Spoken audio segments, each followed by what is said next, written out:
Most of your problems have nothing to do with money, luck, or talent. They come from one single habit: caring too much about what other people think. This episode is presented in audiobook form, so settle in, get comfortable, because today we're going to talk about something that's a little uncomfortable, but it's also life-changing. We're going to explore why the need for approval quietly ruins our happiness, and why real freedom starts the moment you accept being disliked. This idea comes from the incredible book, The Courage to be Disliked by Ichiro Kishimi and Fumitake Koga. Their message is simple, but it is definitely not easy. Here is their core claim: there is no such thing as a purely internal problem. Every single worry you have involves other people directly or indirectly. Think about it: anxiety, self-doubt, fear, even low confidence. They all trace back to how we relate to others. According to the authors, life only feels complicated because we're the ones who make it that way. They argue something incredibly bold. You don't lack confidence. You lack courage, specifically the courage to be disliked. Because freedom doesn't come from being liked by everyone. It comes from no longer needing it. Their philosophy is based on the work of the psychologist Alfred Adler. Adler believed that humans are not broken machines. We are goal-directed beings. Your thoughts, your beings, habits, and all your behaviors work together toward a forward, specific goal, even if you are not consciously aware of it. And here is the key shift in thinking. Adler didn't believe your personality is fixed. He believed that people choose a lifestyle, a way of thinking, a way of acting, a way of responding. Not randomly, but because it seems useful for reaching a certain goal. This means that even our emotions serve a purpose. For example, let's say someone says they want a better job, but when it's time for the interview, they're suddenly overwhelmed with fear. They tell themselves, if only I wasn't so anxious, I know I'd succeed. But Kishimi and Koga would flip this around. They argue that the fear came after the goal. The real hidden goal wasn't success. It was avoiding potential failure. The fear becomes the perfect excuse. It is a shield from the pain of rejection. This concept also applies to our past. The authors challenge the idea that trauma permanently defines you. Think about it. Not everyone who experiences pain stays stuck in it. So the pain alone can't be the ultimate cause. What truly matters is the meaning you assign to that pain. Your past doesn't decide your future. Your interpretation of your past does. And right now, in this very moment, you are free to choose a different interpretation. So if happiness is always possible, why do so many people stay unhappy? The book suggests it because unhappiness can be useful. It protects people from risk, from rejection, from responsibility, and most of the time, this is all tied to one thing: your relationships with other people. The authors say your happiness depends entirely on the goal you set in your relationships, and there are really only two main goals you can choose from. The first is seeking, and second is contributing value.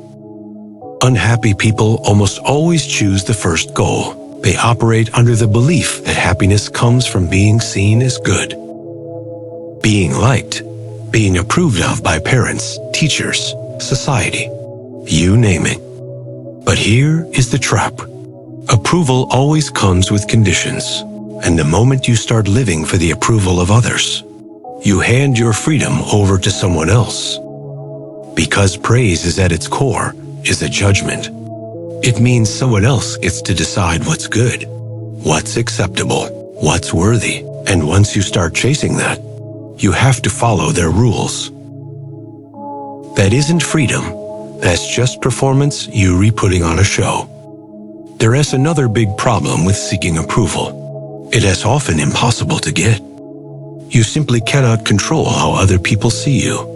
It doesn't matter how kind you are. It doesn't matter how hard you try. Someone somewhere will find a reason not to like you. So when approval feels out of reach, people usually do one of two things. They either give up completely, or they convince themselves that they are fundamentally flawed. They start telling themselves a story. Something is wrong with me, and that belief becomes a self-imposed prison.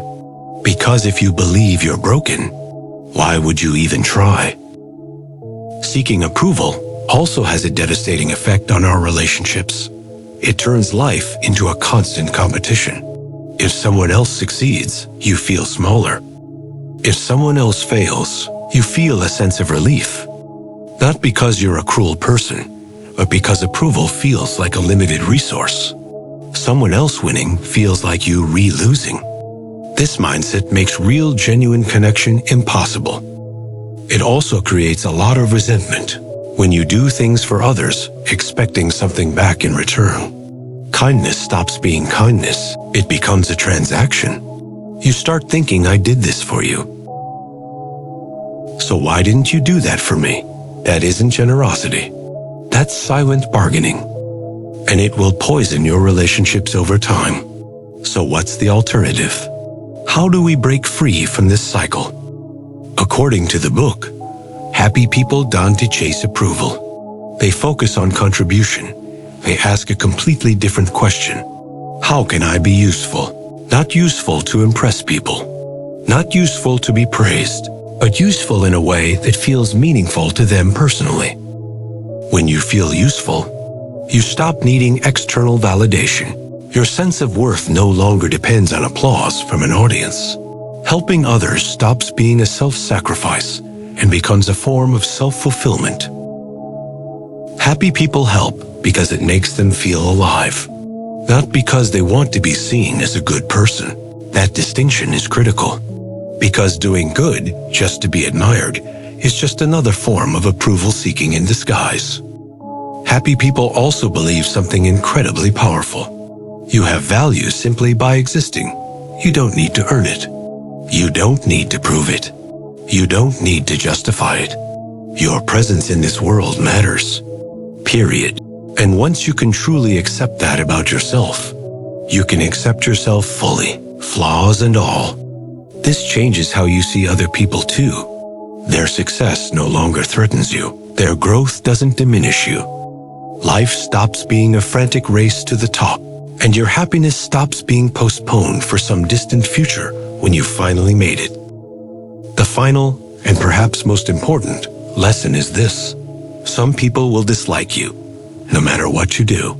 That's a guarantee. So the only real choice you have is this. Will you live according to your own values?